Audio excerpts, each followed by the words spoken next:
Muchas gracias por permitirme llegar hasta sus casas, en sus televisores, en sus computadoras, en sus tablets o en sus teléfonos, o a donde sea que nos vean. El día de ayer, los salvadoreños le enviaron varios mensajes a la partidocracia y al bipartidismo en nuestro país. Sin embargo, también ayer vimos un despliegue de analistas políticos en todos los medios de comunicación, explicándonos dichos mensajes de una manera aparentemente muy profesional, pero perdiendo de vista el mensaje principal que la población envió. Es bien sabido que muchos de estos analistas son personeros pagados por partidos y funcionarios públicos que los envían a los medios de comunicación para que hablen y analicen de acuerdo a la línea o del partido o del funcionario que les da. Otros podrán tener buenas intenciones y hacer un análisis correcto y muy profesional, pero en base a la política tradicional. Como por ejemplo, ¿cuántos escaños tendrá X o Y partido en la Asamblea Legislativa? ¿Cuántas alcaldías ganaron o perdieron? ¿Y cómo serán los posibles escenarios o alianzas para formar aritméticas legislativas? Están analizando quién ganó la alcaldía de San Salvador, por ejemplo, y el porcentaje arrasador con el cual se ganó, ya que los votos de Arena fueron muchísimo más que el doble que los del FMLN. Aparentemente, un correcto análisis. Pero volvemos al problema. Los analistas, los pagados y los que no, están analizando la política del pasado. Están analizando el tablero de un juego que la población ya no está jugando. Están analizando dentro de la burbuja de la partidocracia y lo peor para ellos es que no se dan cuenta de ello. Como si no se dieran cuenta que El Salvador ya cambió, así como el resto del mundo.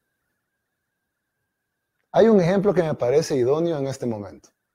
El ejemplo de la empresa fotográfica Kodak. Los mayores de 25 años recordarán, y los que no son mayores de 25 años, pues se les puede recordar el monstruo que representaba Kodak en la fotografía. Déjenme contarles lo que representaba este monstruo. Kodak era sinónimo de fotografía, era un cuasi monopolio, es decir, aunque había competencia, toda esta competencia junta no era ni una fracción de lo que era Kodak. Las cámaras eran Kodak, los lentes eran Kodak, los rollos eran Kodak, los revelados cuando se tenían que revelar las fotografías eran Kodak, el papel para imprimirlas era Kodak, incluso los fotógrafos famosos como Annie Leibovitz, cuando Kodak dejaba de producir un modelo de rollo para sacar uno nuevo, corrían a las tiendas a comprar todo lo que pudieran y metían los rollos en congeladores para seguirlos utilizando mientras se acostumbraban al nuevo modelo. Kodak era cruel, hasta con sus clientes más exigentes, pero no importaba. Kodak era Kodak y no había nadie que pudiera hacer algo al respecto. De repente, empezaron a salir las primeras cámaras digitales. Pero estas cámaras eran grandes, eran caras, tomaban fotografías de muy baja calidad y además ni siquiera se podían ver hasta descargarlas en la computadora.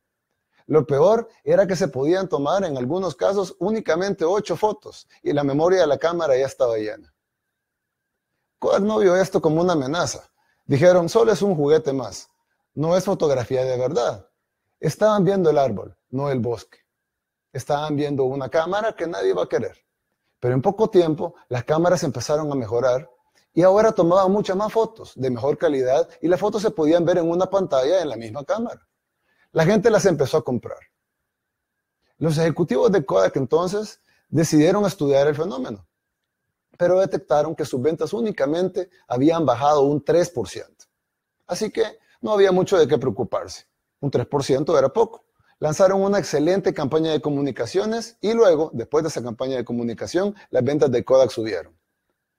Kodak, según ellos, había demostrado que la fotografía digital no era fotografía de verdad. Era solo una moda, como ellos decían. Y las pequeñas bajas en las ventas se podían combatir con más publicidad. El siguiente año, las ventas de Kodak bajaron un 10%, algo de qué preocuparse. Pero los ejecutivos de Kodak se lo atribuyeron a la crisis financiera de finales de los años 90. No era un análisis descabellado. Habían grandes empresas similares a Kodak en otros rubros que tenían bajas mayores al 10%, producto de la misma crisis económica. De nuevo, los ejecutivos de Kodak no estaban viendo el bosque, estaban viendo el árbol. Al paso de los años, las caídas de Kodak en las ventas eran demasiado grandes y el mercado de cámaras digitales era demasiado galopante y empezaron a salir los celulares con cámaras integradas. Kodak trató de reaccionar. Se movieron a lo digital, pero ya era demasiado tarde. El tiranosaurio Rex estaba en vías de extinción.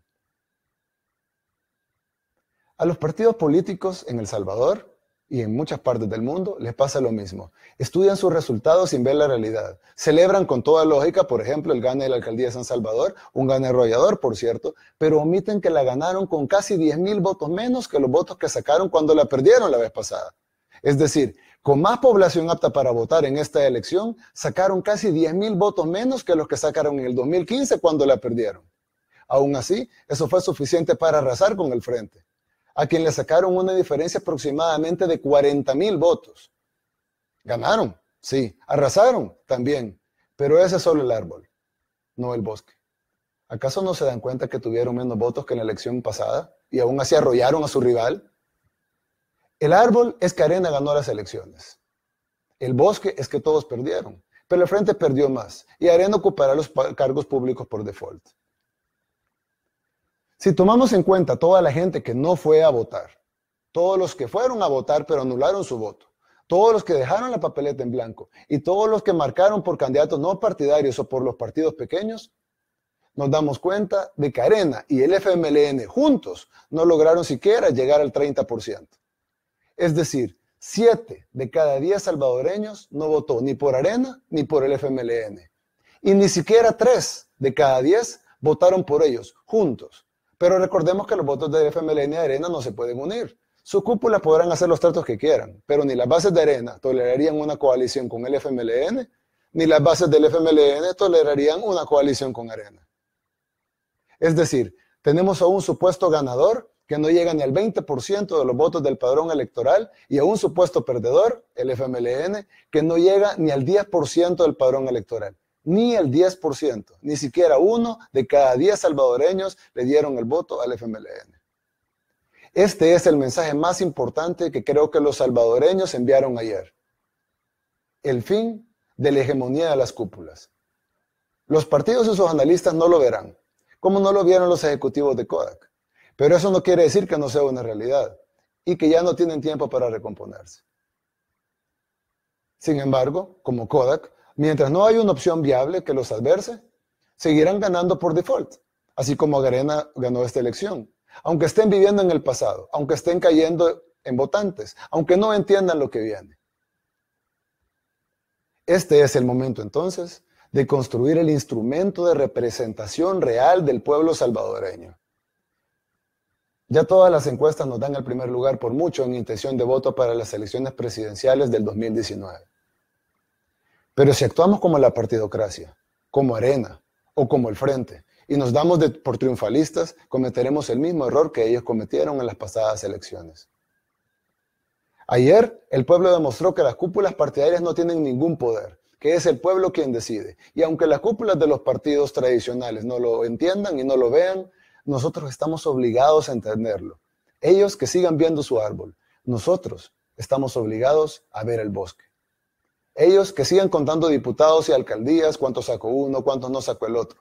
Nosotros tenemos que entender que el pueblo, así como rechazó a los partidos tradicionales, en cualquier momento también podría rechazarnos a nosotros. Es por esto que este es un momento para que abramos las puertas de nuestro movimiento de par en par e invitemos a todos nuestros hermanos salvadoreños a unírsenos. Este es el momento para que juntos construyamos las nuevas ideas, que deberá ser un movimiento de representación legítima del pueblo salvadoreño siempre. Abran la puerta de sus grupos, llamen a su vecino descontento con la cúpula de su partido. No lo reciban como el nuevo o como el que viene llegando, sino como nuestro hermano mayor, que regresa a casa. Ayer se derrumbó lo viejo, hoy nace realmente lo nuevo, los nuevos tiempos de nuestro país, que empezarán en el 2019, pero que culminarán mucho después, aunque ya no estemos aquí. Que Dios los bendiga a todos. Muchas gracias por haber llegado hasta sus hogares.